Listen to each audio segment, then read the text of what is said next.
Hi, my name is Angie and I'm a student at UBC. My name is Sim. I'm also a student at UBC. And we decided to come to Thailand for 2 weeks to intern with Friends for Asia. And so far our experiences have been pretty cool. We're currently working at this hospital right now. It's a pretty small hospital, a little bit out of town. We're in Surat Thani. The hospital is called Kachang. We never used to say it right, or say anything right here, so we used to get lost a lot, but... Yeah, we've had some interesting experiences. Our experiences at the hospital are pretty cool. So basic day by day is that in the morning we'll sit with the doctor and they'll have their patients come in. We'll do this up until noon, and so their patients will come in, they'll give them an exam. You can look on the screen because the doctors, their English is it's limited, but all the medical terms are in English, and so they have this screen where they type everything in that explains all the medical terminology.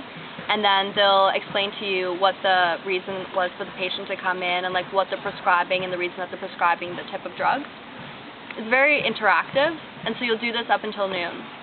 And it's nice because by the end of the week you'll see a lot of overlap, and so you'll start to understand, okay, this person has this, and they're probably going to prescribe them this, and before they even write it down, you almost have an idea of what it is they're going to get. What have you seen in terms of types of illness, disease, or accidents, or what's common that you see at the hospital here? We've seen a lot of, right now, hand, foot, and mouth disease is a kind of spread. Hand, foot, and mouth? It's spreading around, but not a lot of people have it yet, but it's quite a precaution right now. So the first thing the doctor will do is check your hands, check your mouth, and check your feet, just for blisters and stuff, and that's one of the biggest signs of the disease.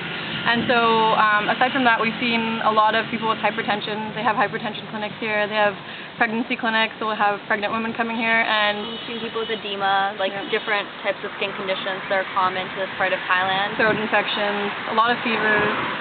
Just kind of like, it's basically like being in a doctor's clinic back home. Except they get what's natural for them here, like more likely to occur like here. dengue fever, and we saw a patient today that's being tested if they possibly have malaria. So that's pretty interesting to actually see the type of diseases or things that are common in Thailand.